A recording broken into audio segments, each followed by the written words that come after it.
Sebelum ceritanya dimulai, silahkan tulis di kolom komentar dari daerah mana saja teman-teman yang menonton cerita ini. Dan jangan lupa like dan subscribe agar channel Cerita Dapur bisa semakin berkembang dan bisa mempersembahkan cerita yang lebih menarik. Kilauan berlian di jemari Amara menyilaukan, memantulkan cahaya lampu kristal yang tergantung megah di langit-langit pendopo wibawa. Gaun malam sutra berwarna champagne membalut tubuhnya sempurna. Setiap lipatan jatuh anggun mengikuti gerak. Senyumnya merekah, seringan buih sampanye yang memercik di gelas-gelas kristal. Namun di balik mata hitamnya yang dalam, ada kehampaan yang tak bisa ditutupi riasan termahal sekalipun. Malam itu adalah perayaan ulang tahun pernikahan mereka yang kelima, sebuah pesta yang disiarkan di berbagai kanal gosip daring, menjadikannya simbol kesempurnaan. Amara Kusuma, nama yang identik dengan kemewahan dan kesuksesan. Pewaris tunggal PT Kusuma Jaya, konglomerat properti dan perhotelan yang jaringannya membentang dari Jakarta hingga Bali. Ia cantik, cerdas, dan sejak lahir sudah ditakdirkan untuk hidup di puncak piramida sosial. Pernikahannya dengan Bayu Wirayuda 5 tahun silam adalah berita utama, mengalahkan segala isu politik dan skandal selebriti. Bayu, seorang pengusaha muda yang kala itu sedang merintis bisnis startup teknologi, digambarkan sebagai sosok self-made man yang ambisius dan visioner. Ia tampan, karismatik, dengan senyum yang mampu meluluhkan siapa saja. Di mata publik, mereka adalah pasangan ideal. Beauty and brain, kekuasaan dan inovasi, cinta sejati yang terbingkai dalam kemewahan tak terbatas. Amara, sayang, kenapa melamun? Suara bariton Bayu menginterupsi lamunannya. Ia mendekat, memeluk pinggang Amara posesif, seolah ingin menunjukkan kepada semua tamu bahwa Amara adalah miliknya seutuhnya. Senyum Bayu adalah mahakarya, begitu tulus di permukaan, namun Amara tahu betul ada lapisan es yang membeku di bawahnya. Para tamu menunggumu, Nyonya Wirayuda. Amara tersenyum, senyum profesional yang ia pelajari sejak remaja. Aku hanya menikmati suasana, Bayu. Lihat, betapa indahnya ini semua. Bayu tertawa kecil, mengecup kening Amara. Tentu saja indah, sayang. Kita berhasil menciptakan ini, bukan? Sebuah kerajaan. Kerajaan? Amara mendengkus dalam hati. Kerajaan yang dibangun di atas ilusi, batinnya. 5 tahun bukan waktu yang singkat untuk mengenal seseorang. Dulu, ia benar-benar percaya bahwa Bayu adalah belahan jiwanya. Perhatiannya yang intens, pujiannya yang manis, dan ambisinya yang membara, semua terasa begitu nyata. Bayu selalu ada untuknya, memegang tangannya di setiap acara penting, berbisik kata-kata cinta di telinganya di hadapan kamera, bahkan membawakannya sarapan ke tempat tidur setiap hari Minggu. Namun, seiring waktu, hal-hal kecil mulai terasa janggal. Sentuhan Bayu terasa dingin, kata-katanya hampa, dan sorot matanya seringkali mengkhianati apa yang ia ucapkan. Pernikahan mereka, yang dimulai dengan ledakan kembang api dan janji-janji manis, kini terasa seperti mahligai emas yang retak. Setiap hari, keretakan itu semakin melebar, membiarkan dinginnya realitas menyusup. Bayu semakin sering pulang larut, beralasan rapat bisnis yang tak berkesudahan. Teleponnya selalu dalam mode senyap ketika berada di dekat Amara, dan ia menjadi sangat protektif terhadap ponselnya. Bau parfum wanita asing seringkali tercium samar di kemejanya, yang selalu ia sangkal dengan alasan bertemu klien wanita. Amara bukan wanita bodoh, ia tahu. Namun, ia memilih untuk menutup mata, berharap itu hanya paranoia semata, berharap ia salah, berharap Bayu akan kembali seperti dulu. Lagi pula, mereka adalah pasangan sempurna di mata dunia. Mengapa harus merusak ilusi yang sudah susah payah dibangun? Malam ini, para petinggi Kusuma Jaya dan kolega bisnis memenuhi pendopo wibawa. Ayah dan ibu Amara, Pak Wisnu dan Bu Kirana, tampak bangga melihat putri tunggal mereka bersanding dengan menantu kebanggaan mereka. Mereka tidak tahu. Tidak ada yang tahu. Amara, ini ada tamu spesial untukmu. Suara Bu Kirana membuyarkan lamunan Amara. Di sampingnya, berdiri sepasang suami istri parubaya dengan senyum yang dipaksakan. Mereka adalah Pak Surya dan Bu Wulan Wirayuda, mertua Amara. Keluarga Bayu. Mereka adalah keluarga kelas menengah yang mendadak kaya raya berkat pernikahan Bayu dengan Amara. Dulu, mereka sangat ramah dan menghormati Amara. Sekarang, ada kilatan meremehkan di mata Bu Wulan setiap kali Amara lengah. Selamat ulang tahun pernikahan, Nak Amara, ujar Bu Wulan dengan nada datar, yang bahkan tak repot-repot menyembunyikan nada sombongnya. Semoga langgeng selalu, ya. Omong-omong, Bayu sudah menceritakan banyak hal pada kami. Menceritakan banyak hal? Amara mengerutkan kening. Bayu tidak pernah menceritakan apapun pada Amara, apalagi tentang keluarganya. Obrolan mereka akhir-akhir ini hanya seputar bisnis dan hal-hal yang tidak penting. Bayu menyela dengan senyum lebar. Mama dan Papa hanya senang melihat kita bahagia. Sayang. Ayo, kita potong kue sekarang. Amara memaksakan senyum, hatinya mencelos. Ada sesuatu yang tidak beres. Firasatnya menjerit, namun ia tetap mengikuti Bayu menuju panggung utama, tempat kue pernikahan setinggi 3 tingkat sudah menunggu. Kamera-kamera berkedip, sorakan tamu menggema. Senyum Amara semakin kaku. Setelah prosesi pemotongan kue dan sesi foto yang terasa tak berujung, Amara pamit ke toilet, mencari sedikit waktu untuk bernapas. Kepalanya pening, perutnya mual. Mungkin hanya karena terlalu lelah. Di koridor sepi menuju toilet VIP, ia mendengar suara-suara samar dari balik pintu ruang kerja pribadi Bayu yang kebetulan sedikit terbuka. Bukan suara Bayu, tapi suara ibunya dan ibunya Bayu, Bu Wulan. Amara seharusnya tidak mendengar, tapi rasa penasaran mendorongnya untuk mendekat. Syukurlah, akhirnya rencana ini berjalan lancar. Wulan, suara Bu Kirana terdengar lega. Amara memang keras kepala, tapi sepertinya Bayu berhasil meyakinkannya. Tentu saja, Kirana, sahut Bu Wulan, nada sombongnya tak bisa disembunyikan. Bayu kan pintar merayu. Lagi pula, Amara itu terlalu percaya diri dengan posisinya sebagai pewaris Kusuma Jaya. Dia pikir dia bisa mengendalikan Bayu sepenuhnya. Amara membeku. Mengendalikan? Ada rencana apa? Jantungnya berdebar kencang. Ia mengurungkan niat ke toilet, dan memilih untuk menguping di balik pintu. Kita sudah sepakat, kan? Setelah ini, saham-saham Amara di Kusuma Jaya akan perlahan dialihkan atas nama Bayu. Suara Bu Kirana lagi. Dia tidak akan curiga jika dilakukan bertahap. Dunia Amara seakan runtuh. Saham? Dialihkan atas nama Bayu? Ini adalah pengkhianatan yang jauh lebih besar dari sekadar perselingkuhan. Jangan khawatir, Kirana. Bayu sudah menyiapkan segalanya.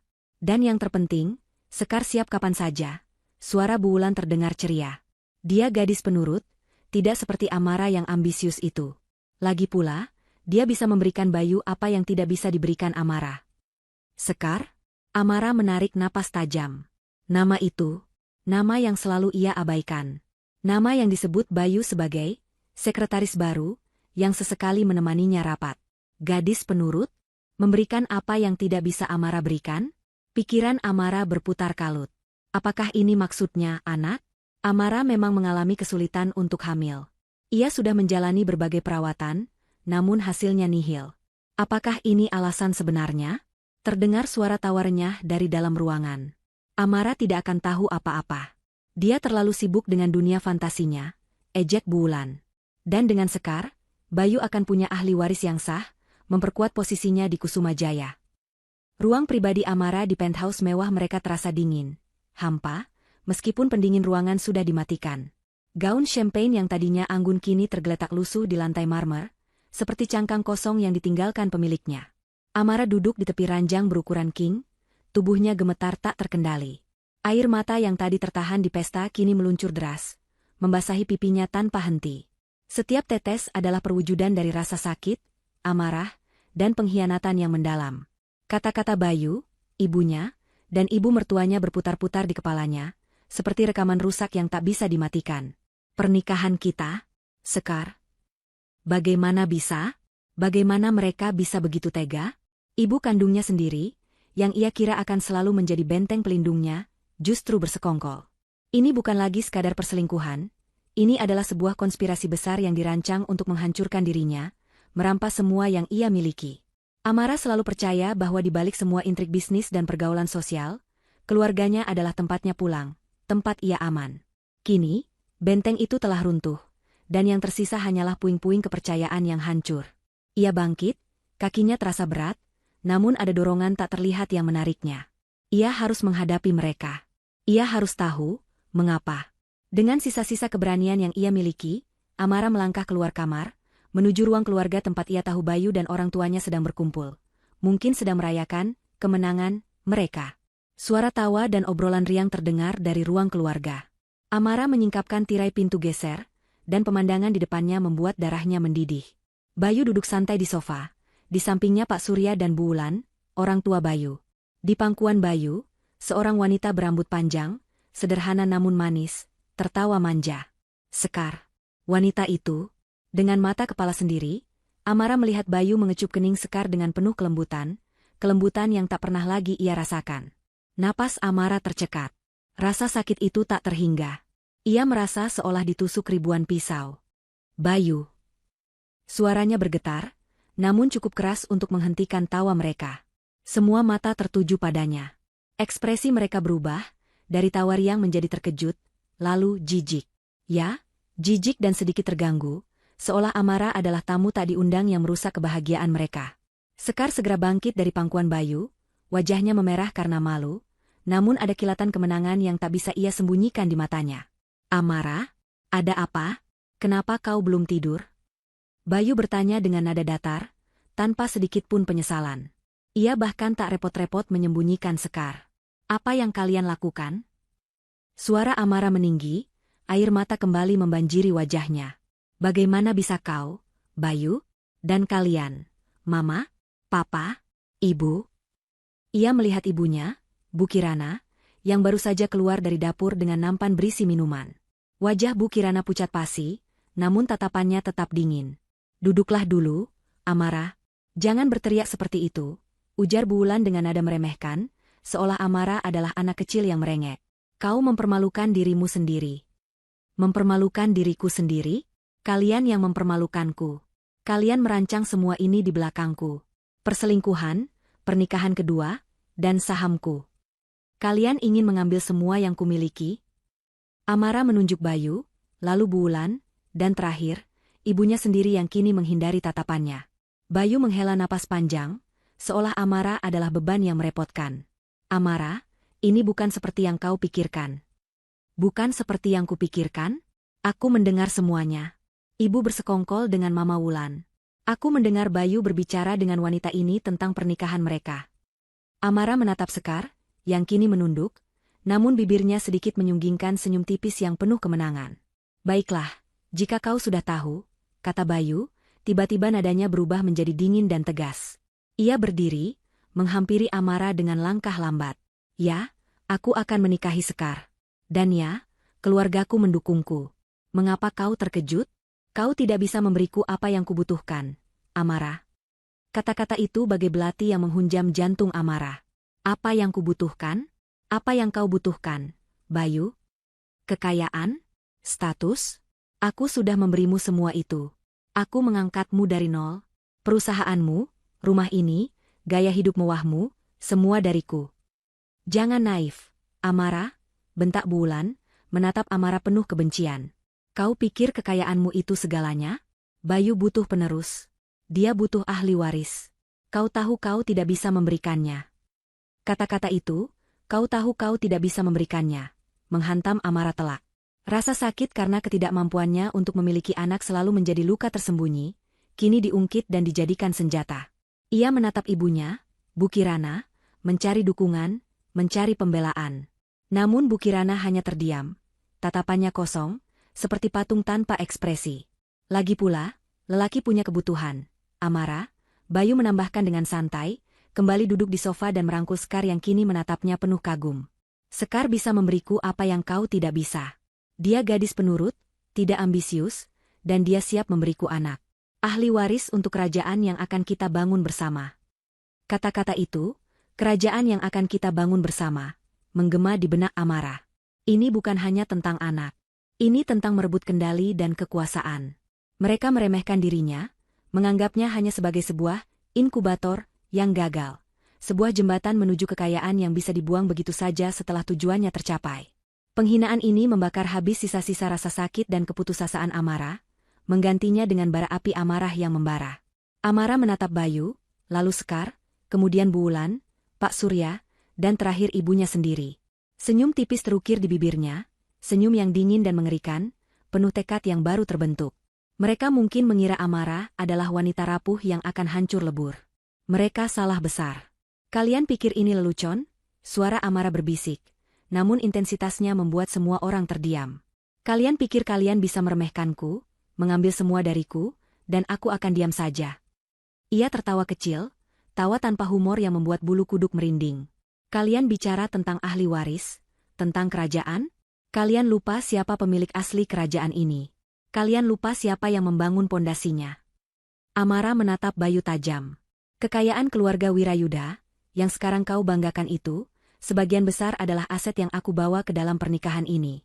Investasiku di perusahaanmu, properti-properti yang kita beli bersama, semua itu dari uangku. Kalian ingin membangun kerajaan baru di atas puing-puingku? Kalian akan menyesal. Bayu mengerutkan kening. Apa maksudmu? Maksudku, Amara melangkah mundur, matanya berkilat dingin. Kalian baru saja membangunkan iblis yang selama ini tertidur.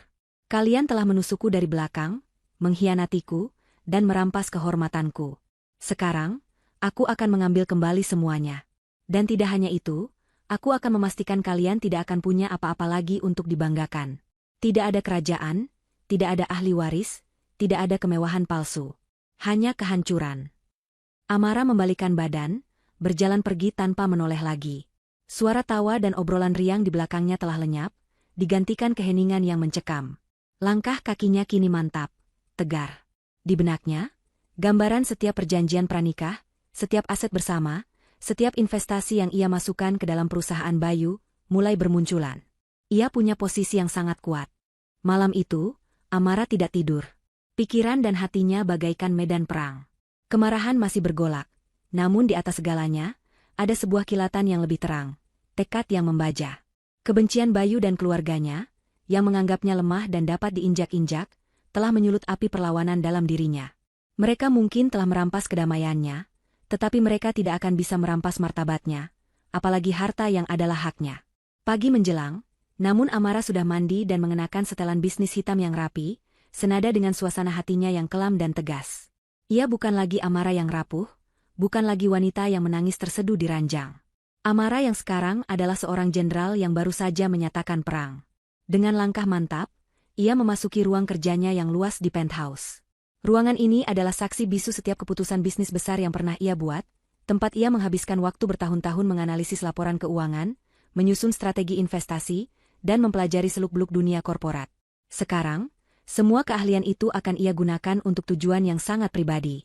Ia duduk di kursi kebanggaannya, di depan meja kerja kayu jati yang kokoh.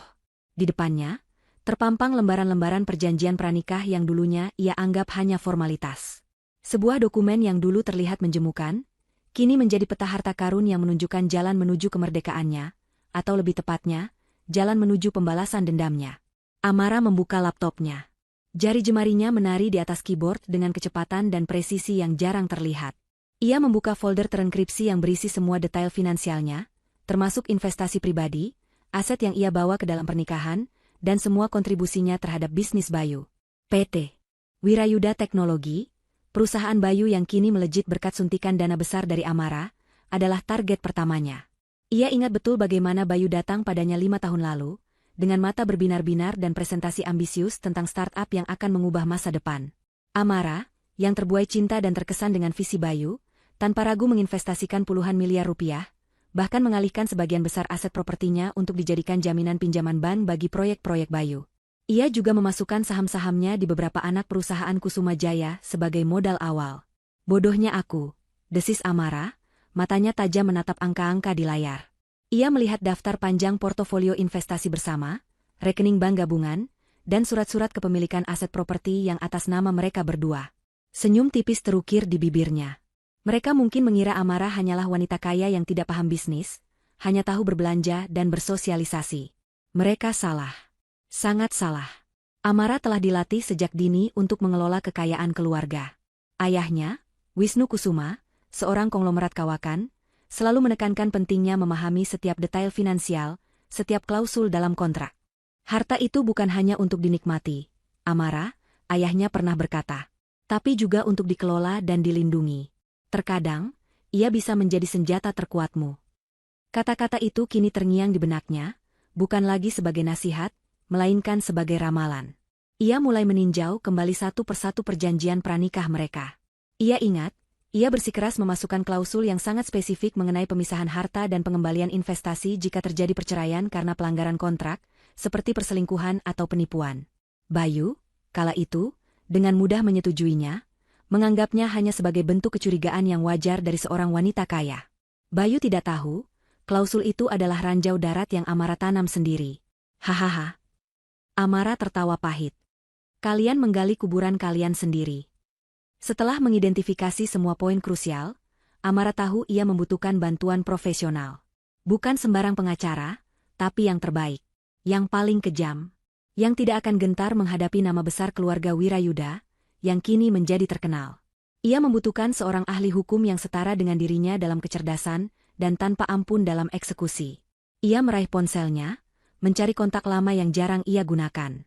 Kontak itu adalah nomor seorang wanita legendaris di dunia hukum perceraian dan litigasi aset, Bu Rima Suryani. Bu Rima dikenal sebagai Al Gojo bagi klien-kliennya, seorang wanita yang belum pernah kalah dalam kasus yang ia tangani, terutama jika melibatkan pengkhianatan dan perebutan aset. Reputasinya adalah momok bagi para suami curang dan keluarga serakah. Amara menekan tombol panggil. Jantungnya berdebar, bukan karena takut, tapi karena adrenalin yang memompa kuat. Beberapa dering, lalu suara Bu Rima yang tenang namun berwibawa terdengar di ujung telepon. "Selamat pagi, Amara," sapa Bu Rima. "Sudah lama tidak mendengar kabarmu. Ada apa gerangan? Aku dengar ulang tahun pernikahanmu kemarin sangat meriah." Amara tersenyum dingin. "Selamat pagi, Bu Rima." "Iya, sangat meriah. Meriahnya sampai membuka mata saya lebar-lebar. Saya butuh bantuan Anda, Bu. Urgent. Saya ingin membersihkan semua kotoran yang menempel pada nama saya, dan mengambil kembali semua yang seharusnya jadi milik saya." Bu Rima terdiam sejenak. "Kotoran? Apakah ini ada hubungannya dengan Bayu Wirayudha?" "Ya," jawab Amara lugas. "Suami dan keluarganya bersekongkol untuk mengambil aset saya, dan Bayu akan menikah lagi dengan wanita lain, didukung penuh oleh ibu saya sendiri." Terdengar helaan napas dari Bu Rima. "Situasi yang rumit, tapi bukan hal baru bagi saya. Bisakah Anda datang ke kantor saya siang ini? Bawa semua dokumen yang Anda miliki. Perjanjian pranikah, laporan keuangan, bukti transfer, apapun yang relevan. Semakin lengkap, semakin mudah bagi saya untuk membersihkan mereka." "Siang ini saya akan tiba di kantor Anda, Bu Rima," tegas Amara. "Dan saya tidak ingin meninggalkan satupun sen yang menjadi hak saya. Saya ingin mereka tidak punya apa-apa lagi." "Niat yang kuat, Amara," kata Bu Rima, suaranya kini terdengar ada sedikit senyum tipis. "Saya suka itu. Sampai nanti." Panggilan terputus. Amara merasa beban berat sedikit terangkat dari pundaknya. Ia telah menemukan senjatanya, dan ia telah menemukan ahlinya. Kekuatan finansial, yang selama ini ia gunakan untuk mengembangkan bisnis, kini akan menjadi pedang tajam untuk membalas pengkhianatan. Bayu dan keluarganya akan segera tahu bahwa mereka telah meremehkan seorang Amara Kusuma. Ini bukan hanya tentang uang, ini tentang harga diri dan keadilan. Dan Amara siap membayar berapapun harganya. Pertemuan Amara dengan Bu Rima Suryani di kantor hukumnya yang elegan adalah titik balik. Bu Rima, dengan aura ketenangan namun mata setajam elang, mendengarkan setiap detail cerita Amara tanpa interupsi. Ia meneliti setiap dokumen yang dibawa Amara. Perjanjian pranikah, laporan keuangan gabungan, akta kepemilikan aset, hingga bukti transfer dana yang Amara suntikan ke perusahaan Bayu. "Situasi ini lebih dari sekadar perceraian biasa, Amara," ujar Bu Rima, setelah meninjau semua berkas. Kacamata bacanya terlepas perlahan, dan ia menatap Amara dengan tatapan penuh pemahaman. "Ini adalah kasus penipuan, penggelapan, dan konspirasi untuk mengambil alih aset secara ilegal. Untungnya, perjanjian pranikahmu sangat kuat. Klausul pengembalian investasi jika ada pelanggaran kontrak sangat eksplisit." Amara mengangguk, napasnya tertahan. "Saya tidak ingin hanya bercerai, Bu Rima. Saya ingin mereka bangkrut. Saya ingin mereka merasakan kehancuran yang sama seperti yang mereka coba timpakan kepada saya." Bu Rima tersenyum tipis. Senyum yang jarang ia tunjukkan dan selalu diartikan sebagai pertanda buruk bagi pihak lawan. Niat yang sangat jelas. "Kita tidak akan hanya melumpuhkan Bayu, kita akan mengeringkan sumber dana keluarga Wirayudha. Ini bukan lagi tentang mengambil kembali. Ini tentang membuat mereka membayar. Strategi kita harus senyap, terencana, dan mematikan." Dalam beberapa jam berikutnya, di balik pintu kantor yang kedap suara itu, Amara dan Bu Rima, bersama dengan tim hukum dan penasihat keuangan terbaik Bu Rima, mulai menyusun sebuah strategi yang sangat terperinci. Ini bukan pertarungan frontal yang akan memicu kegaduhan publik seketika. Ini adalah strategi perang gerilya finansial. Langkah pertama, jelas Bu Rima, menunjuk papan tulis putih yang penuh diagram. "Kita mulai dengan tindakan kecil yang tidak terlalu mencolok. pengalihan dana-dana kecil, penjualan saham minoritas di anak perusahaan yang kurang strategis, atau peninjauan ulang portofolio investasi bersama yang tidak terlalu besar. Ini akan menjadi tes ombak kita. Penasihat keuangan, Pak Harjo, menambahkan, kita akan memantau reaksi mereka. Apakah mereka menyadarinya? Seberapa cepat? Bagaimana sistem keuangan mereka merespons? Apakah ada celah lain yang bisa kita manfaatkan? Kita perlu memahami kelemahan pertahanan finansial mereka sebelum melancarkan serangan besar. Amara mengangguk, matanya fokus. Ia adalah seorang ahli strategi bisnis, dan rencana ini terasa seperti game catur raksasa dengan mempertaruhkan seluruh hidupnya. Bagaimana dengan aset pribadi saya yang terintegrasi dengan bisnis Bayu? Itu adalah kartu truf utama kita, jawab Bu Rima. Sebagian besar modal PT Wirayuda Teknologi berasal dari investasimu. Kita akan memulai proses audit internal secara diam-diam melalui jalur hukum yang sah, tanpa mereka sadari niat sebenarnya. Ini akan memberikan kita gambaran utuh tentang seberapa besar ketergantungan mereka padamu. Rencana itu meliputi beberapa fase. 1. Fase observasi dan uji coba. Peninjauan ulang investasi kecil. Amara akan secara online meninjau kembali semua portofolio investasi gabungan mereka, mengidentifikasi investasi-investasi kecil yang bisa ditarik tanpa menimbulkan red flag besar. Misalnya, dana-dana kecil di reksadana atau saham perusahaan yang tidak terlalu berpengaruh pada operasional utama Bayu. Pengalihan dana rekening bersama. Secara bertahap, dana-dana dari rekening bersama yang Amara miliki akses penuh akan dialihkan ke rekening pribadinya yang baru dan sangat rahasia. Jumlahnya tidak besar sekaligus. Hanya untuk melihat apakah ada sistem peringatan otomatis, atau apakah Bayu atau keluarganya menyadari fluktuasi kecil ini. Pemutusan kontrak terselubung. Amara juga akan mengidentifikasi beberapa kontrak kecil antara Kusuma Jaya dan PT Wirayuda Teknologi yang bisa diputus atau tidak diperpanjang tanpa menarik perhatian. Ini akan menciptakan kerugian kecil yang tidak signifikan, namun cukup untuk menguji respons sistem mereka. 2. Fase pengumpulan bukti dan penguatan posisi. Sementara itu, tim hukum Bu Rima akan bekerja keras mengumpulkan semua bukti perselingkuhan dan konspirasi. Mereka akan menyewa detektif swasta untuk memotret Bayu dan Sekar, mencari riwayat komunikasi yang mencurigakan, dan mengumpulkan kesaksian dari karyawan yang mungkin melihat gelagat aneh. Mereka juga akan memverifikasi setiap sen investasi Amara di perusahaan Bayu, memastikan semua dokumen akurat dan siap untuk diajukan di pengadilan. Tujuannya, jelas Bu Rima, adalah menciptakan efek kura-kura dalam tempurung. Kita akan menusuk mereka dari berbagai sisi kecil, membuat mereka merasa ada yang salah, namun mereka tidak tahu dari mana asalnya. Mereka akan sibuk mencari masalah di luar, sementara kita menghancurkan fondasi mereka dari dalam. Amara mengangguk. Strategi ini sempurna. Ini bukan hanya tentang uang, tetapi tentang kontrol psikologis. Membuat mereka panik, bingung, dan tidak bisa mengidentifikasi musuh sejati mereka. Ia membayangkan wajah Bayu dan keluarganya yang sombong, kini dipenuhi kebingungan dan kecemasan. Rasa puas perlahan merayapi hatinya. Bagaimana dengan orang tua saya? Tanya Amara. Terutama ibu saya. Kita akan menjaga informasi ini serapat mungkin dari mereka, jawab Bu Rima tegas. Untuk saat ini, anggaplah mereka adalah bagian dari pihak lawan. Semakin sedikit yang tahu, semakin baik.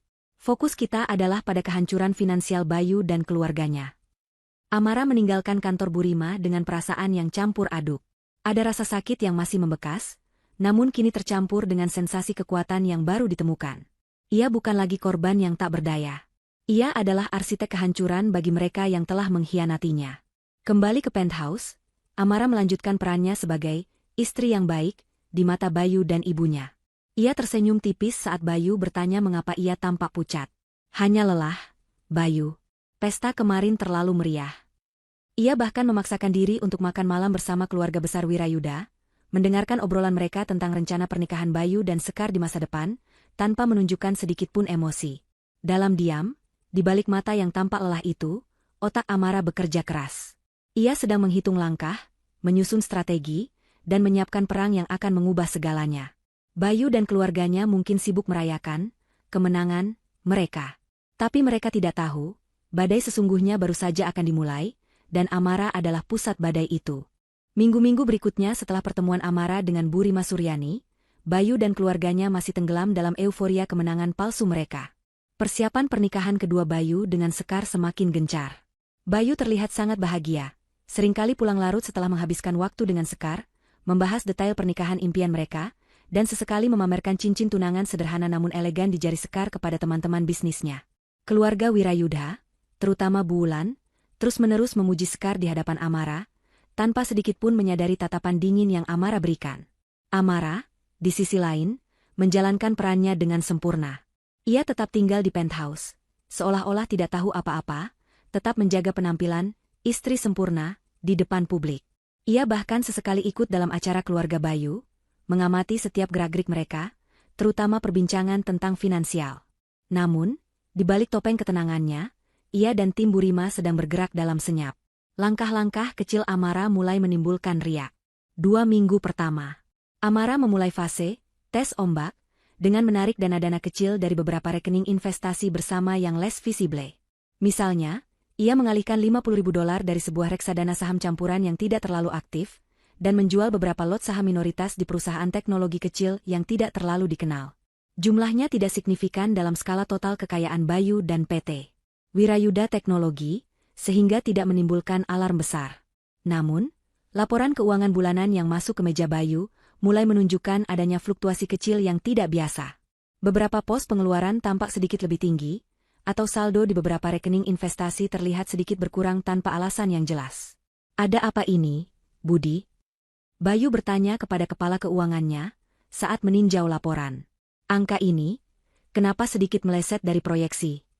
Budi, kepala keuangan PT Wirayudha Teknologi, memeriksa kembali datanya. Ada beberapa penarikan kecil dari rekening investasi bersama, Pak. Mungkin ada kaitannya dengan pengeluaran pribadi Nyonya Amara? Atau mungkin ada koreksi pasar saham yang tidak signifikan? Ia mencoba mencari alasan yang masuk akal, karena memang jumlahnya tidak cukup besar untuk dicurigai sebagai manipulasi. Bayu mengibaskan tangannya. Mungkin saja. Amara memang punya kebiasaan belanja, meski dia tak pernah mau mengakui. Atau mungkin Budi yang salah hitung. Ia tidak terlalu peduli, terlalu sibuk dengan rencana pernikahannya. Bu Wulan juga mendengar keluhan Bayu, namun hanya menganggapnya sebagai kehilafan kecil Amara, yang akan segera diperbaiki setelah Bayu menikah dengan Sekar dan mengambil alih kendali penuh. Minggu ketiga, Amara meningkatkan skala. Ia memutus beberapa kontrak kerjasama kecil antara PT Kusuma Jaya, melalui anak perusahaannya yang ia kelola, dengan PT Wirayudha Teknologi. Kontrak-kontrak ini umumnya bersifat supporting, seperti penyedia jasa IT atau konsultan marketing skala kecil. Amara memastikan pemutusan ini dilakukan sesuai prosedur, namun dengan alasan yang cukup samar, perubahan strategi bisnis, atau efisiensi anggaran. Efeknya langsung terasa. Beberapa pemasok PT Wirayudha Teknologi mengalami keterlambatan pembayaran. Proyek-proyek kecil yang bergantung pada dana talangan dari rekening tertentu mendadak tersendat. Aliran kas mereka mulai terasa agak seret. Pak, beberapa tagihan dari proyek, sistem logistik cerdas, belum bisa dicairkan, lapor manajer proyek kepada Bayu. Rekening kas proyek tampaknya menipis. Apa-apaan ini? Bayu mulai sedikit kesal. Periksa lagi. Jangan sampai proyek ini molor.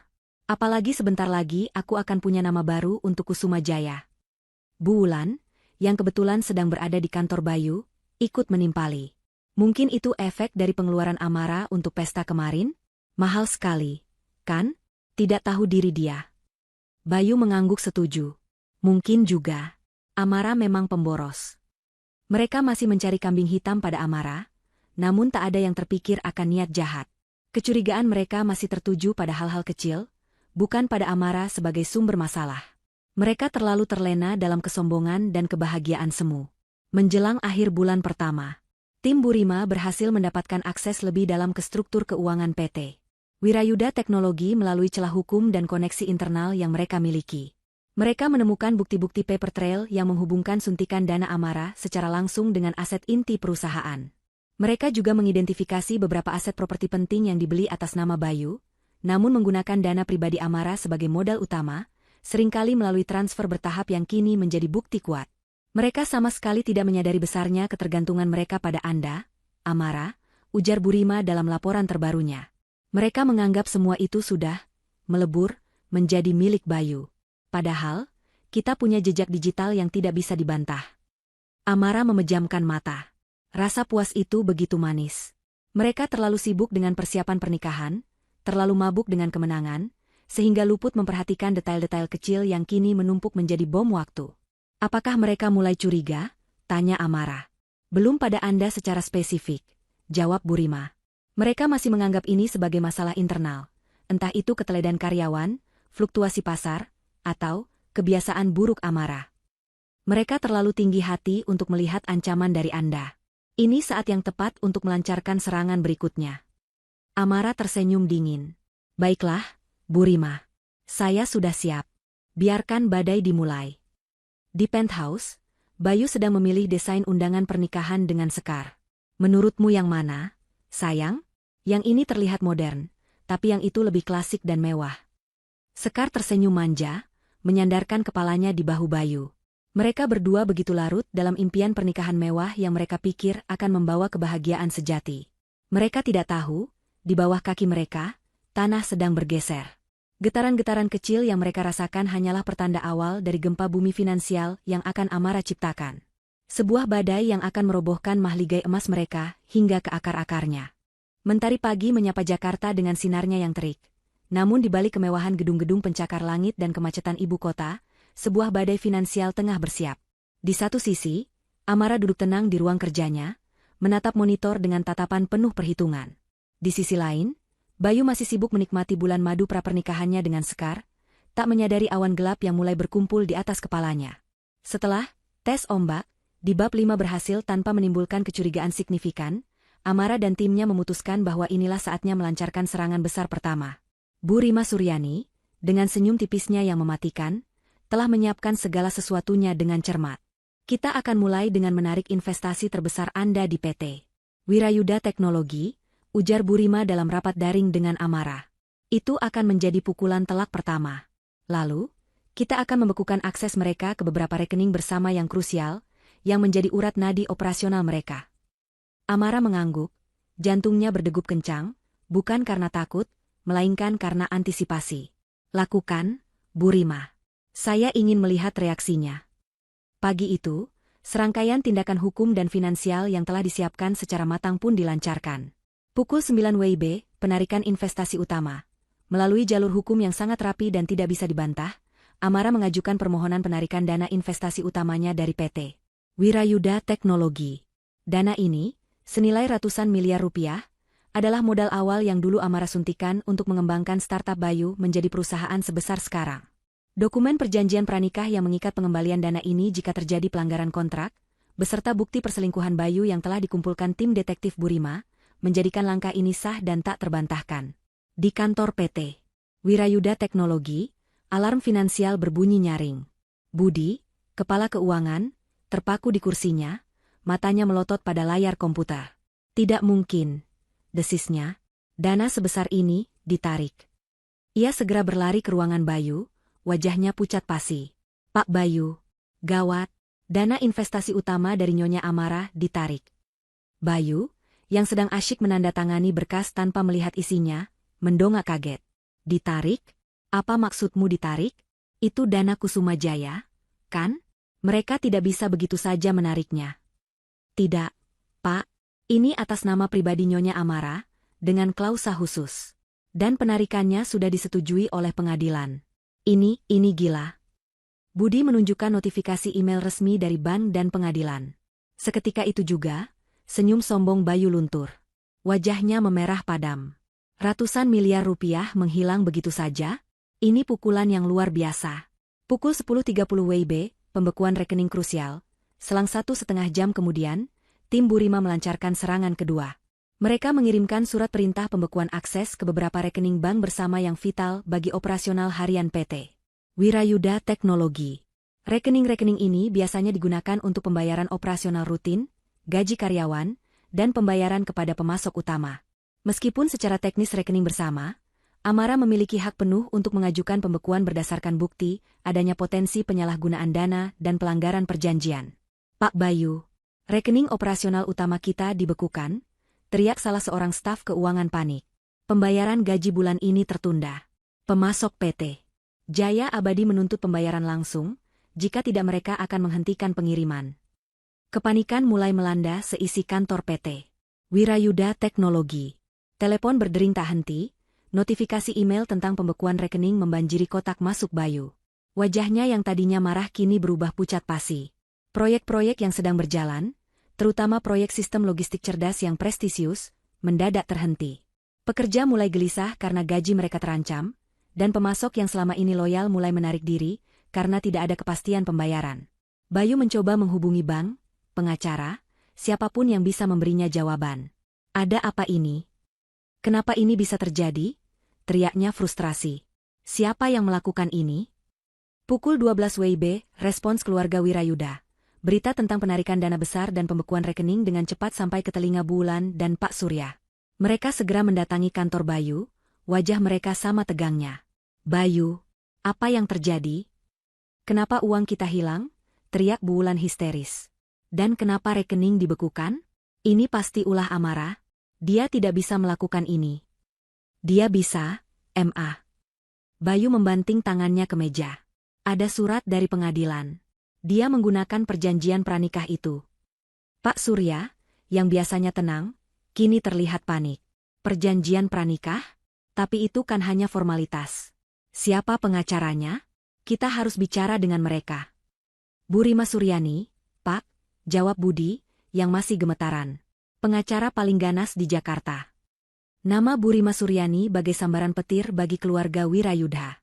Reputasinya yang tak terkalahkan sudah melegenda di kalangan pengusaha. Mereka tahu, ini bukan lagi masalah kecil. Ini adalah perang yang nyata. Amara. Beraninya dia, teriak Bu Wulan. Setelah semua yang kita berikan padanya, dia seharusnya tahu diri. Yang kita berikan? Bayu mendengus sinis. MA, Pak, mari kita jujur. Hampir seluruh modal awal perusahaan ini berasal dari dia. Kita yang bergantung padanya, bukan sebaliknya. Pernyataan Bayu membuat Bu Wulan terdiam, menyadari kebenaran pahit itu. Mereka selalu melihat Amara sebagai jembatan menuju kekayaan, dan sekarang jembatan itu sedang ditarik. Di sisi lain, Sekar, yang sedang berada di toko gaun pengantin, mendapatkan telepon panik dari Bayu. Sayang, ada masalah besar. Dana perusahaan kita ditarik Amara. Rekening dibekukan. Pernikahan kita bisa tertunda. Sekar yang tadinya berbinar-binar memilih gaun, seketika pucat. Kekayaan Bayu adalah alasan utamanya tertarik. Jika Bayu bangkrut, apa yang tersisa? Ia merasakan ketakutan yang belum pernah ia alami sebelumnya. Sementara itu, di kantor Bu Rima, Amara menerima laporan real-time tentang kekacauan yang melanda PT Wirayuda Teknologi. Senyum tipis terukir di bibirnya. Efeknya langsung terasa. Amara, lapor Bu Rima. Mereka panik. Proyek-proyek terhenti, kredit macet, dan pemasok mulai menarik diri. Pertahanan mereka rapuh. Bagus, kata Amara, tatapannya jauh. Pastikan mereka tahu ini hanya permulaan. Jangan ada komunikasi langsung dari saya. Biarkan pengacara saya yang berbicara. Bu Rima mengangguk. Tentu saja. Semua komunikasi akan melalui jalur hukum. Mereka akan dipaksa untuk bernegosiasi, atau menghadapi kehancuran total. Di penthouse mewah mereka, Amara menyaksikan berita di televisi yang mulai menyoroti gejolak keuangan tak terduga di PT Wirayuda Teknologi.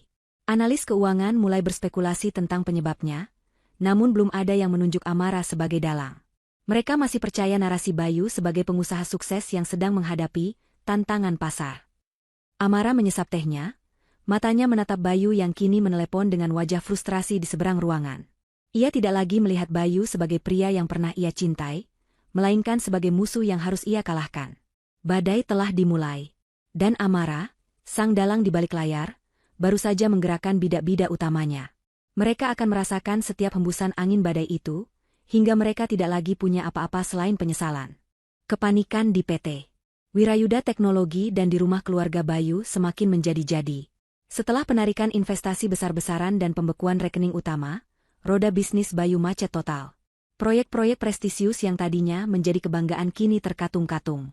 Pemasok menuntut pembayaran di muka, bank-bank mulai mengirimkan surat peringatan mengenai kredit macet, dan yang paling parah, rumor tentang kesulitan finansial PT Wirayuda Teknologi mulai menyebar di kalangan investor dan media. Bayu, yang selama ini terbiasa hidup dalam gelimang kemewahan dan pujian, kini mendapati dirinya berada di ambang kehancuran. Wajahnya selalu tegang, matanya cekung karena kurang tidur. Ia menghabiskan hari-harinya di telepon, mencoba meyakinkan bankir, merayu investor, dan memohon kelonggaran dari pemasok. Namun, tanpa dana segar dan rekening yang dibekukan, semua usahanya sia-sia. Bagaimana ini, MA? Kita bisa bangkrut, teriak Bayu pada bulan yang kini juga tampak kacau. Rambutnya tidak sepihak, riasannya luntur, dan pakaian mewahnya terlihat kusut. Semua orang meminta uang. Dan Amara, dia tidak bisa dihubungi. Sejak badai dimulai, Amara menutup diri rapat-rapat. Semua telepon dari Bayu, Bulan, bahkan ibunya sendiri, Bu Kirana, ia abaikan. Komunikasi hanya bisa dilakukan melalui pengacaranya, Bu Rima Suryani. Dan setiap pesan yang disampaikan Bu Rima selalu singkat, padat, dan menusuk, ini baru permulaan. Kata-kata itu bagai momok yang menghantui keluarga Wirayudha. Mereka mencoba segala cara untuk mendekati Amara. Pak Surya bahkan mencoba mendatangi penthouse tempat Amara tinggal. Namun Amara tidak mau menemuinya, hanya menyampaikan pesan melalui pengawalnya, tidak ada yang perlu dibicarakan di luar jalur hukum. Keluarga Bayu, yang terbiasa hidup dalam kemewahan dan menganggap uang adalah segalanya, kini mulai merasakan tekanan finansial yang sesungguhnya. Tagihan kartu kredit menumpuk, cicilan mobil mewah dan rumah mereka mulai tertunggak. Gaya hidup glamour mereka, yang dulunya menjadi topeng kesuksesan, kini menjadi beban yang mematikan. Mereka tidak bisa lagi berbelanja sesuka hati, tidak bisa lagi mengadakan pesta mewah, bahkan untuk sekadar makan di restoran bintang 5 pun harus berhemat. Mama tidak percaya ini terjadi pada kita. Bayu, tangis Bulan, terseduh-seduh. Kita ini keluarga terpandang. Bagaimana bisa kita jatuh miskin seperti ini? Ini semua salah Amara. Dia kejam. Dia wanita iblis, teriak Bayu frustrasi, memukul meja. Di tengah semua kekacauan ini, Sekar, yang awalnya dianggap sebagai jalan menuju kebahagiaan baru dan ahli waris, kini mulai menjadi beban finansial yang tak terduga bagi Bayu.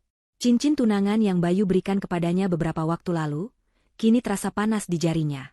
Ia awalnya terpesona oleh gaya hidup mewah Bayu, dan janji-janji manis tentang pernikahan yang megah. Namun, kenyataan di hadapannya sangat pahit. Bayu, kita jadi menikah, kan? Tanya Sekar dengan nada cemas, saat mereka makan malam di sebuah restoran sederhana, jauh berbeda dengan tempat kencan mereka dulu. Aku sudah bilang pada semua teman-temanku. Bayu menghela napas berat. Bagaimana kita bisa menikah? Sekar? Uangku, semua dibekukan Amara. Aku tidak bisa membayar biaya pernikahan, bahkan untuk cicilan rumah ini saja sudah sulit.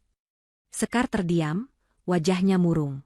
Ia mulai melihat Bayu bukan lagi sebagai pangeran impian, melainkan sebagai pria yang sedang bangkrut. Janji-janji manis tentang kehidupan yang lebih baik, kini terasa hampa.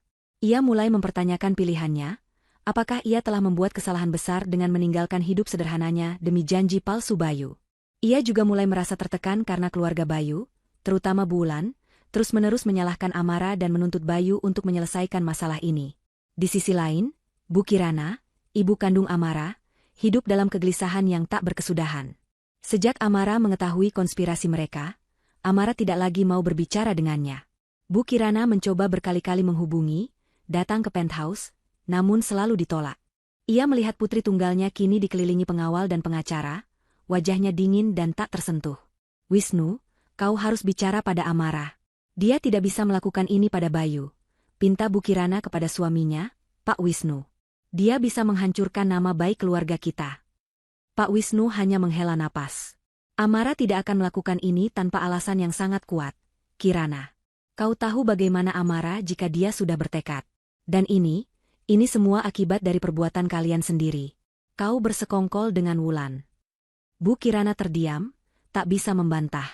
Rasa bersalah mulai menggerogoti hatinya, meskipun gengsi masih menahannya untuk mengakui kesalahannya pada Amara. Ia melihat bagaimana Bayu dan keluarganya kini terpuruk, bagaimana kehidupan mewah mereka mulai hancur. Dulu, ia menyetujui rencana itu demi keuntungan bisnis dan penerus nama keluarga. Sekarang, yang ia lihat hanyalah kehancuran. Amara, dari jauh, mengamati semua gejolak itu melalui laporan dari tim Bu Rima dan berita-berita di media. Ia melihat Bayu kehilangan kilaunya, Bulan yang tak lagi sombong, dan Sekar yang mulai menunjukkan kegelisahan. Ia melihat bagaimana kemewahan palsu yang selama ini menyelimuti mereka perlahan terkoyak, memperlihatkan kerapuhan dan kehampaan di baliknya. Setiap malam, Amara duduk di balkon penthouse-nya, memandang gemerlap lampu kota. Ia masih merasakan sakit hati, namun kini ada rasa puas yang membakar. Ini bukan lagi hanya tentang balas dendam. Ini tentang keadilan.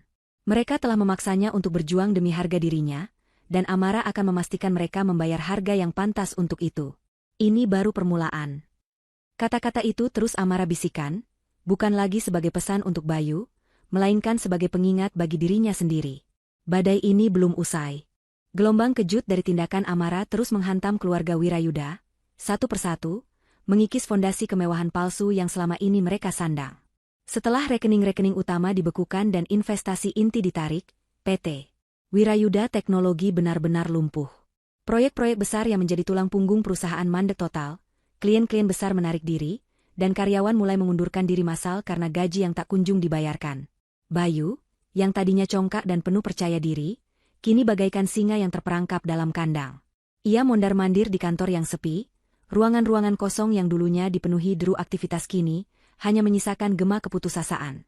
Teleponnya terus berdering, bukan dari mitra bisnis atau investor, melainkan dari penagih utang, bank yang ingin menyita aset, dan pengacara yang mewakili pemasok yang dirugikan. Bangkrut, kita akan bangkrut. Desis Bayu, menjambak rambutnya sendiri. Wajahnya yang dulunya mulus kini dipenuhi garis-garis kekhawatiran dan kelelahan. Lingkaran hitam di bawah matanya semakin pekat, dan tubuhnya terlihat semakin kurus. Di rumah, situasinya tak kalah buruk.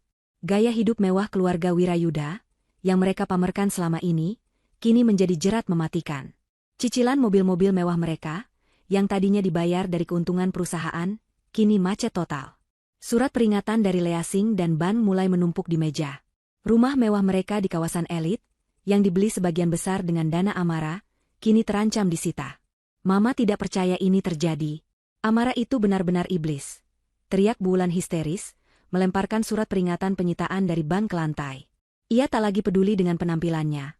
Rambutnya kusut, pakaiannya asal-asalan, dan matanya bengkak karena terus menangis. Bagaimana kita bisa hidup? Kita tidak punya apa-apa lagi. Pak Surya, yang biasanya otoriter, kini hanya bisa duduk terdiam di sofa, menatap kosong ke depan. Ia tak pernah membayangkan kehidupan setelah kemewahan. Mereka tak pernah diajari untuk hidup sederhana. Selama ini, kekayaan Amara adalah bantalan empuk yang membuat mereka terlena. Tekanan finansial yang ekstrim mulai memicu konflik internal di antara keluarga Wirayuda. Mereka yang dulu begitu kompak mendukung Bayu dan meremehkan Amara, kini saling menyalahkan.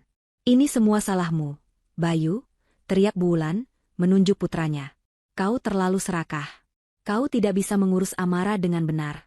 Kalau saja kau tidak main api dengan wanita itu. Salahku? Mama dan Papa juga ikut bersekongkol ingin mengambil saham Amara, balas Bayu tak kalah sengit. Kalian juga yang menyuruhku menikah lagi demi ahli waris. Sekarang siapa yang rugi? Kami hanya ingin yang terbaik untukmu. Untuk nama keluarga. Pak Surya menimpali, suaranya parau. Sekarang kita akan dicap keluarga bangkrut. Semua orang akan menertawakan kita. Sekar, yang tadinya bersinar dengan impian pernikahan mewah, kini merasa seperti berada di neraka. Ia tinggal di rumah keluarga Bayu, menyaksikan langsung kehancuran mereka. Janji-janji manis Bayu tentang masa depan yang cerah kini berubah menjadi kenyataan yang menyakitkan. Ia melihat Bayu, yang dulu gagah dan percaya diri, kini menjadi pria yang marah dan putus asa. Bayu, Aku tidak bisa seperti ini terus, kata Sekar suatu malam, saat mereka hanya bisa makan mie instan di dapur gelap karena listrik mereka terancam diputus. Aku tidak bisa hidup seperti ini. Aku juga butuh kepastian. Kita mau menikah, tapi kapan? Bagaimana caranya? Bayu menatap Sekar dengan mata marah. Kau pikir ini mudah? Aku sedang berjuang mati-matian. Harusnya kau mendukungku, bukan menambah masalah. Sekar terkejut melihat perubahan drastis pada Bayu. Pria yang dulu begitu lembut dan perhatian, kini adalah cerminan dari frustrasi dan keputusasaan. Ia mulai menyadari bahwa ia telah tertipu, bukan oleh Amara, tetapi oleh Bayu dan janji-janji palsunya. Aku tidak ingin seperti ini. Aku ingin hidupku kembali. Sementara itu, di sebuah kantor hukum mewah di pusat kota, Amara menerima laporan terbaru dari Bu Rima. Laporan penjualan aset mereka sudah masuk ke pengadilan. Amara, kata Bu Rima dengan nada tenang. Rumah di Pondok Indah, 3 unit mobil mewah, dan beberapa aset properti lainnya akan segera disita untuk melunasi hutang-hutang PT Wirayuda Teknologi. Amara hanya mengangguk. Tidak ada ekspresi kemenangan berlebihan di wajahnya, hanya kepuasan yang dingin. Ia membayangkan rumah mewah itu, tempat ia pernah mencoba membangun kebahagiaan, kini akan kosong dan disita. Bagaimana dengan mereka? Tanya Amara. Mereka masih menolak untuk bernegosiasi secara baik-baik, namun mereka sudah mulai panik, jawab Bu Rima. Saya menerima puluhan email dan telepon dari pengacara mereka yang memohon penundaan penyitaan. Bayu bahkan mencoba menawarkan sebagian kecil aset yang tersisa sebagai ganti rugi, tapi tentu saja saya tolak. Pesan Anda jelas, tidak ada ampun. Amara memejamkan mata. Ia bisa membayangkan tekanan yang mereka alami. Keluarga Wirayudha, yang tidak pernah tahu arti kekurangan, kini dihadapkan pada kenyataan pahit kebangkrutan. Bagaimana dengan ibu saya? Amara bertanya, ada nada lembut yang tak bisa ia sembunyikan. Bu Rima menghela napas. Bu Kirana juga sudah mencoba menghubungi saya berkali-kali. Beliau juga ingin menemui Anda. Tampaknya beliau sangat menyesal. Tapi seperti yang Anda minta, saya tidak memberikan akses. Amara mengerti. Ia masih terluka oleh pengkhianatan ibunya. Tetapi ia tahu, untuk mencapai tujuannya, ia tidak boleh goyah. Di media massa, rumor tentang kebangkrutan PT Wirayudha Teknologi semakin santer. Berita tentang penyitaan aset mereka mulai menyebar, meskipun belum ada konfirmasi resmi dari pihak Bayu. Nama Bayu Wirayudha, yang dulu identik dengan pengusaha muda sukses, kini mulai dikaitkan dengan kegagalan dan skandal. Pada titik ini, Bayu dan keluarganya telah kehilangan hampir segalanya. Aset-aset mulai disita. Tabungan mereka terkuras habis untuk membayar pengacara dan mencoba menutupi lubang-lubang finansial yang menganga. Rumah mewah mereka, mobil-mobil mewah, dan gaya hidup glamour yang selalu mereka pamerkan, perlahan runtuh di hadapan mata publik. Keluarga besar yang dulu menyanjung Bayu dan meremehkan Amara, kini saling menyalahkan dan berusaha mencari kambing hitam atas kehancuran ini. Amara menyaksikan semua ini, tidak dengan kepuasan yang riuh, tetapi dengan ketenangan yang dalam. Ia telah melewati fase amarah yang membakar. Kini, yang ia rasakan adalah sebuah realisasi. Bahwa kekayaan sejati bukanlah pada harta yang menumpuk, melainkan pada harga diri dan kemampuan untuk berdiri tegak setelah dihancurkan. Babak baru dalam hidupnya akan segera dimulai, di atas puing-puing kehancuran mereka. 3 bulan berlalu sejak badai finansial Amara melanda keluarga Wirayudha. Mereka kini benar-benar terpuruk. PT Wirayudha Teknologi telah dinyatakan pailit, aset-asetnya dijual lelang untuk melunasi utang. Rumah mewah mereka di Pondok Indah telah disita bank, dan mereka terpaksa pindah ke sebuah rumah kontrakan kecil di pinggiran kota. Mobil-mobil mewah telah ditarik, dan gaya hidup glamour mereka kini hanya tinggal kenangan pahit. Bayu, Pak Surya, dan Bu Wulan, yang dulu selalu tampil necis dan angkuh, kini terlihat lusuh dan putus asa. Martabat mereka hancur, dan nama baik mereka tercoreng di mata masyarakat. Tekanan hidup telah mengubah mereka menjadi orang asing bagi diri mereka sendiri. Bayu, yang dulunya memimpikan kerajaan teknologi, kini hanya bisa bekerja serabutan untuk sekadar menyambung hidup. Ia kehilangan semua koneksi dan relasi bisnisnya. Setiap pintu yang dulu terbuka lebar, kini tertutup rapat di hadapannya. Bu Wulan, yang selalu menyombongkan diri dengan perhiasan dan pesta, kini harus belajar berhemat dan menghadapi kenyataan bahwa ia tidak lagi memiliki pelayan. Pak Surya, yang dulu selalu disegani, kini hanya bisa menunduk malu jika bertemu mantan koleganya. Di tengah kehancuran itu, ada satu nama yang terus menghantui mereka, Amara. Mereka telah mencoba berbagai cara untuk menghubunginya, melalui telepon, surat, bahkan mencoba mendatangi penthouse-nya secara langsung, namun selalu gagal.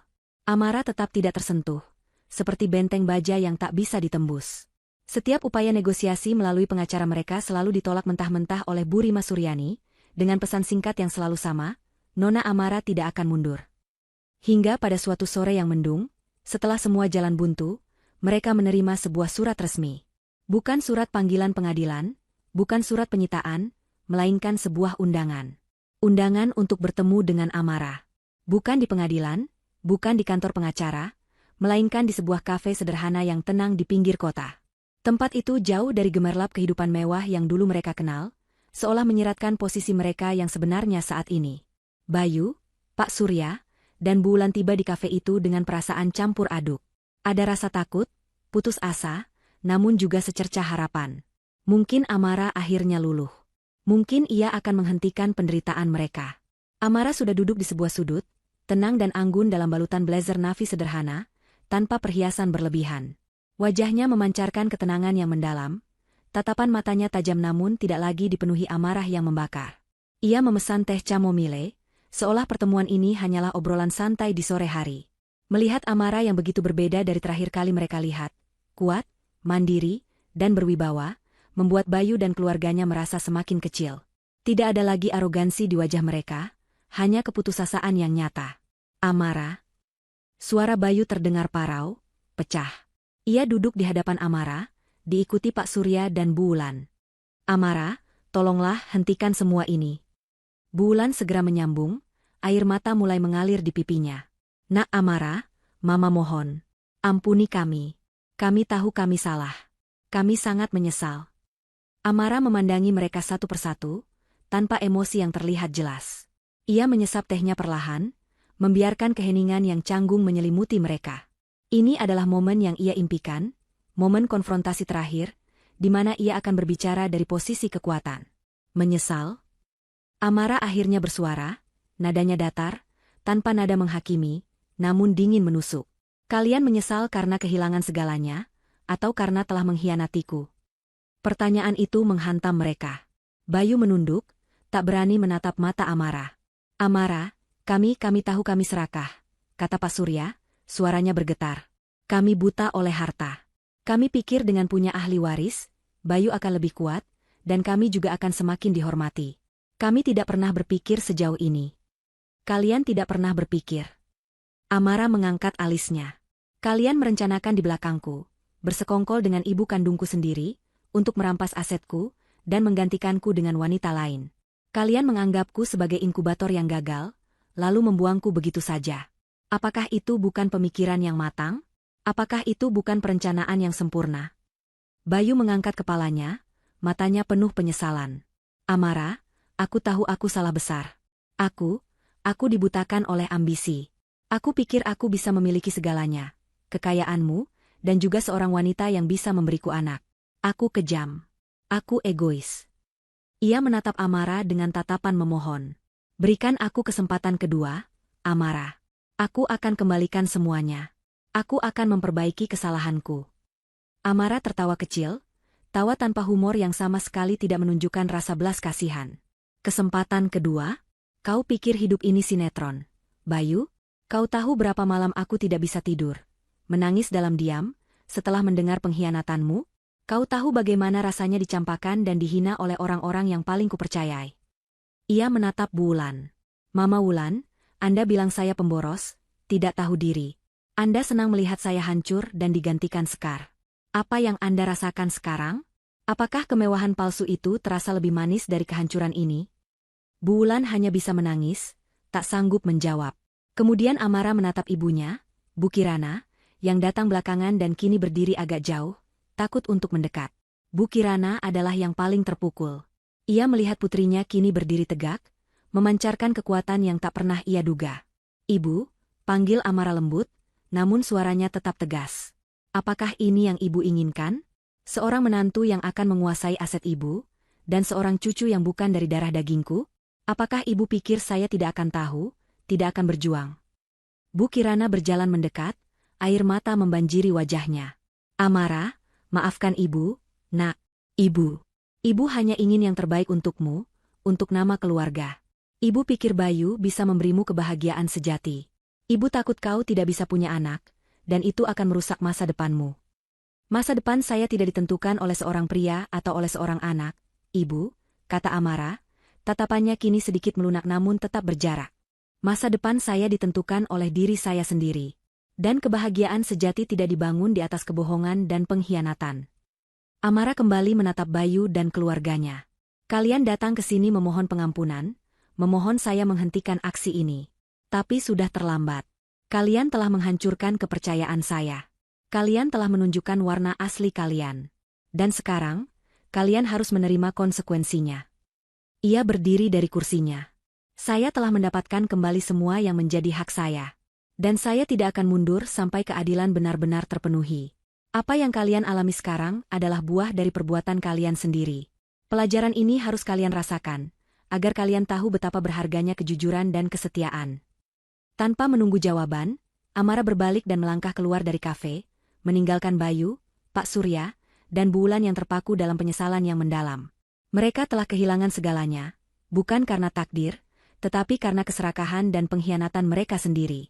Konfrontasi terakhir ini bukanlah tentang rekonsiliasi, melainkan tentang penegasan bahwa Amara telah menang, dan mereka telah kalah, sepenuhnya. Setelah konfrontasi terakhir yang dingin dan tanpa ampun di kafe sederhana itu, Amara merasa seolah beban bertonton terangkat dari pundaknya. Tidak ada lagi rasa dendam yang membakar, hanya kelegaan yang mendalam.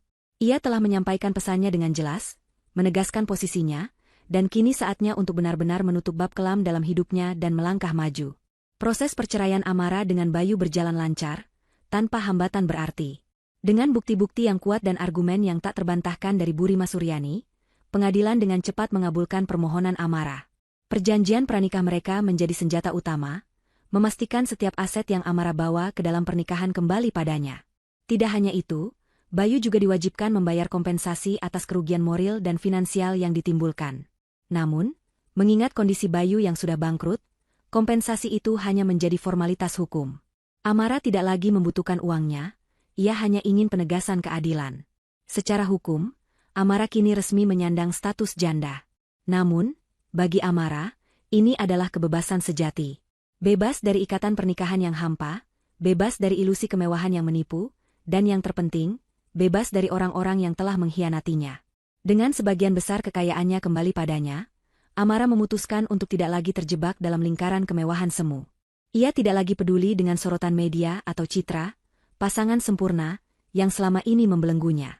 Amara menjual penthouse mewah yang penuh kenangan pahit itu, dan memilih untuk pindah ke sebuah rumah yang lebih sederhana namun asri, dengan pemandangan taman yang luas. Ia merombak total gaya hidupnya. Ia mulai membersihkan lingkaran pertemanannya. Para sosialita yang dulu hanya mendekat karena statusnya sebagai Nyonya Wirayuda, kini menghilang satu persatu. Amara tidak peduli. Ia menemukan ketenangan dan kebahagiaan sejati dengan berteman dengan orang-orang yang tulus, jauh dari intrik dan kepalsuan. Ia menghabiskan lebih banyak waktu untuk membaca buku, bermeditasi, dan melakukan perjalanan ke tempat-tempat yang tenang dan inspiratif, menemukan kembali dirinya yang hilang di balik citra publik. Tetapi Amara bukan tipe wanita yang hanya akan menikmati kekayaannya dalam kesendirian. Jiwa bisnisnya tetap membara, namun kali ini, ia ingin membangun sesuatu yang otentik dan memiliki dampak positif. Ia menggunakan hartanya untuk memulai babak baru dalam hidupnya. Amara memutuskan untuk berinvestasi dalam bisnis yang ia impikan sejak lama. Sebuah startup sosial yang berfokus pada pengembangan ekonomi kreatif masyarakat desa, khususnya para wanita. Ia percaya bahwa pemberdayaan perempuan adalah kunci untuk menciptakan perubahan nyata di masyarakat. Ini bukan hanya tentang profit, Bu Rima, jelas Amara suatu hari, saat Bu Rima mengunjunginya di kantor barunya yang lebih minimalis namun modern.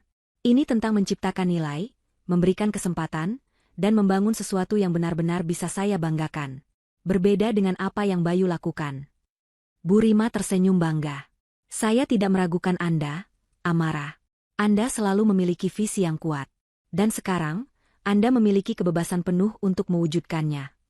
Amara mempekerjakan tim yang loyal dan berdedikasi, orang-orang yang memiliki visi yang sama dengannya. Ia terjun langsung ke lapangan, mengunjungi desa-desa terpencil, bertemu dengan para pengrajin, petani, dan ibu rumah tangga yang memiliki potensi luar biasa namun minim akses. Ia menginvestasikan dananya untuk pelatihan, pengembangan produk, dan pemasaran, membantu mereka memasarkan hasil karya mereka ke pasar yang lebih luas. Pekerjaan baru ini memberinya kepuasan yang tidak pernah ia rasakan dalam pernikahan mewahnya. Melihat senyum para wanita yang diberdayakan, menyaksikan produk-produk mereka diekspor ke luar negeri, dan mendengar cerita sukses mereka, jauh lebih berharga daripada pesta-pesta glamour atau barang-barang mewah. Amara menemukan makna hidup yang lebih dalam, yang tidak terikat pada status atau jumlah aset. Ia juga memulai sebuah yayasan sosial yang berfokus pada advokasi hukum bagi korban kekerasan dalam rumah tangga dan penipuan aset. Pengalamannya sendiri telah membuka matanya akan kerentanan banyak wanita di luar sana yang tidak memiliki sumber daya atau pengetahuan untuk melawan. Seiring berjalannya waktu, nama Amara Kusuma kembali dikenal. Namun kali ini bukan sebagai pewaris konglomerat yang menikahi pengusaha sukses, melainkan sebagai seorang sosialpreneur dan filantropis yang berdedikasi. Kisah perjuangannya, meskipun tidak pernah ia gembar-gemborkan, secara perlahan menyebar di kalangan tertentu, menjadi inspirasi bagi banyak orang. Suatu sore, saat Amara sedang merayakan keberhasilan salah satu proyeknya di sebuah desa terpencil, ia menerima telepon dari Pak Wisnu, ayahnya. Amara, ayah bangga padamu, nak, suara Pak Wisnu terdengar tulus. Ayah, lihat apa yang kau lakukan. Kau telah membuktikan bahwa kau adalah kusuma sejati, yang tidak hanya peduli pada harta, tapi juga pada sesama. Maafkan ayah yang dulu terlalu buta. Amara tersenyum. Tidak apa-apa, ayah. Semua ini adalah pelajaran berharga. Ia masih belum siap sepenuhnya untuk berbicara dengan ibunya, Bu Kirana, yang telah mengkhianatinya. Namun, ia tahu, penyembuhan membutuhkan waktu. Untuk saat ini, ia memilih untuk fokus pada kebahagiaan dan tujuannya yang baru. Amara menatap matahari terbenam di balik deretan sawah hijau. Hatinya dipenuhi kedamaian yang belum pernah ia rasakan dalam pernikahannya yang megah. Ia telah melewati badai, berhasil memisahkan dirinya sepenuhnya dari Bayu dan keluarganya, dan kini ia berdiri tegak, memegang kendali penuh atas hidupnya. Kekayaan sejati bukanlah pada apa yang ia miliki di rekening bank, tetapi pada kebebasan, integritas, dan tujuan hidup yang berarti. Ia akhirnya menemukan kebahagiaan yang otentik, jauh dari kilauan mahligai emas yang retak. 6 bulan setelah Amara menancapkan bendera kebebasannya, kehidupan keluarga Wirayuda telah mencapai titik nadir. Mereka yang dulu begitu sombong, kini hidup dalam kemiskinan yang memilukan. Rumah kontrakan kecil mereka di pinggiran kota menjadi satu-satunya tempat bernaung, namun bahkan itu pun seringkali terancam karena tunggakan sewa. Semua aset yang tersisa telah dijual, baik secara sukarela maupun melalui penyitaan, untuk melunasi gunung hutang yang tak berujung. Bayu, yang dulunya adalah pengusaha muda yang menjanjikan, kini hanya bayangan dirinya yang dulu. Ia kehilangan semua relasi bisnisnya, reputasinya hancur lebur. Tidak ada perusahaan yang mau mempekerjakannya, dan setiap upaya untuk memulai bisnis baru selalu kandas karena catatan keuangannya yang buruk dan label penipu yang melekat padanya. Ia hidup dari pekerjaan serabutan yang tak menentu, terkadang menjadi pengemudi taksi online, terkadang bekerja kasar di proyek pembangunan. Wajahnya selalu muram, dipenuhi penyesalan dan kemarahan pada Amara. Bu Wulan, yang terbiasa hidup mewah dengan pelayan, kini harus melakukan semua pekerjaan rumah tangga sendiri. Tangannya kapalan, wajahnya kuyu, dan tatapan matanya kosong. Ia meratapi setiap keputusan salah yang mereka ambil, terutama persekongkolan untuk mengambil alih aset Amara. Harga dirinya hancur, dan ia seringkali menangis histeris, menyalahkan takdir dan Amara atas kemalangannya. Pak Surya, yang dulunya karismatik, kini hanya bisa terdiam dan menunduk. Ia sakit-sakitan, menderita tekanan darah tinggi dan diabetes, yang semakin parah akibat stres dan kesulitan finansial. Di tengah kehancuran itu, hubungan Bayu dengan Sekar juga tak bisa bertahan. Tekanan finansial yang tak tertahankan telah menggerus habis sisa-sisa cinta dan ilusi di antara mereka. Sekar, yang awalnya hanya tertarik pada kemewahan dan janji masa depan cerah Bayu, tidak sanggup lagi menghadapi kenyataan pahit ini. Suatu hari, setelah pertengkaran hebat karena Bayu tidak punya uang untuk membeli makanan, Sekar memutuskan untuk pergi. "Aku tidak bisa lagi, Bayu," teriak Sekar, suaranya pecah. "Aku lelah hidup seperti ini. Aku lelah melihatmu selalu marah dan putus asa. Kau bilang akan memberiku kehidupan yang lebih baik, tapi kau memberiku neraka." Bayu menatapnya dengan mata kosong. "Kau juga sama saja, Sekar. Kau hanya menginginkan uangku. Kau tidak pernah mencintaiku." "Aku mencintaimu, tapi aku tidak mencintai kemiskinan," balas Sekar tajam, mengambil tas kecilnya. "Kau tidak bisa memberikan apa-apa lagi. Aku kembali ke hidupku yang sederhana saja. Setidaknya di sana ada kedamaian, bukan janji palsu dan kehancuran." Sekar pergi, tanpa menoleh lagi. Ia kembali ke kampung halamannya, ke kehidupannya yang sederhana sebelum bertemu Bayu. Ia merasa tertipu, bukan oleh Amara, tapi oleh impian palsu yang ditawarkan Bayu. Karma telah bekerja, dan Sekar menerima bagiannya dalam kehancuran itu. Berita tentang kebangkrutan total keluarga Wirayuda, perceraian Bayu dengan Sekar, dan penjualan lelang aset-aset mereka, akhirnya menjadi konsumsi publik. Media massa yang dulu memuja Bayu, kini memberitakan kejatuhannya dengan gamblang. Berita itu sampai ke telinga Amara melalui laporan berita online dan timnya. Amara membaca artikel-artikel itu dengan tenang. Tidak ada rasa riang atau euforia yang berlebihan. Hanya ada sebuah realisasi yang mendalam. Ia melihat bagaimana karma bekerja, bagaimana roda kehidupan berputar. Mereka yang dulu menginjak-injak harga dirinya, kini terkapar tanpa daya. Suatu sore, Amara mengunjungi Bu Rima Suryani di kantornya. Ia membawa sebuah parsel kecil sebagai ucapan terima kasih. "Mereka benar-benar jatuh miskin, Bu Rima," kata Amara, menatap keluar jendela. "Sekar juga sudah meninggalkan Bayu. Saya tidak melihat mereka lagi sejak pertemuan terakhir itu. Bu Rima mengangguk. Ya, Amara. Kehancuran mereka sudah total. Tidak ada lagi yang bisa diambil dari mereka. Semua tuntutan hukum telah terpenuhi. Anda telah mendapatkan kembali semua hak Anda. Amara tersenyum tipis. Saya tidak pernah berpikir akan sejauh ini, Bu. Tapi saya tidak menyesalinya. Anda melakukan apa yang harus Anda lakukan, kata Bu Rima lembut. Kadang, keadilan memang harus diperjuangkan dengan cara yang menyakitkan. Tapi Anda mendapatkan lebih dari sekadar uang kembali, Amara. Anda mendapatkan kekuatan dan harga diri Anda. Amara mengangguk, matanya berkaca-kaca. Ya, itu benar. Balas dendamnya, meskipun pahit dan brutal, telah memberinya kekuatan dan pelajaran terbesar dalam hidupnya. Ia telah belajar bahwa harga diri dan kebahagiaan sejati jauh lebih berharga daripada kekayaan atau status yang dibangun di atas kebohongan dan pengkhianatan. Hubungan Amara dengan ibunya, Bu Kirana, juga mulai membaik secara perlahan. Setelah melihat kehancuran keluarga Bayu dan melihat bagaimana Amara bangkit dengan caranya sendiri, Bu Kirana akhirnya mengakui kesalahannya dan meminta maaf dengan tulus. Ia melihat bahwa ia telah salah menilai putrinya, dan bahwa ia telah dibutakan oleh ambisi dan ketakutan akan status sosial. Amara menerima permintaan maaf ibunya, meski butuh waktu untuk sepenuhnya pulih dari luka pengkhianatan itu. Hubungan mereka tidak akan pernah sama seperti dulu, namun setidaknya, ada jalan menuju rekonsiliasi. Hidup Amara kini dipenuhi makna. Bisnis sosialnya berkembang pesat, memberdayakan ribuan wanita di berbagai daerah. Yayasan yang ia dirikan memberikan harapan baru bagi banyak korban ketidakadilan. Ia menemukan cinta dan kebahagiaan dalam pekerjaan, dalam persahabatan yang tulus, dan dalam kedamaian batin yang belum pernah ia rasakan sebelumnya. Ia masih kaya, jauh lebih kaya dari sebelumnya, tetapi kekayaan itu kini digunakan untuk tujuan yang mulia, bukan lagi untuk kemewahan semu atau pamer status. Melihat kembali perjalanannya, Amara menyadari bahwa kehancuran mahligai emas itu adalah berkah terselubung. Ia harus kehilangan segalanya untuk menemukan dirinya yang sejati. Ia harus merasakan pengkhianatan terdalam untuk belajar tentang kekuatan dan ketahanan dirinya. Ia adalah bukti hidup bahwa seorang wanita yang terluka dapat bangkit kembali, bukan hanya untuk membalas dendam, tetapi untuk membangun sesuatu yang lebih besar dan bermakna.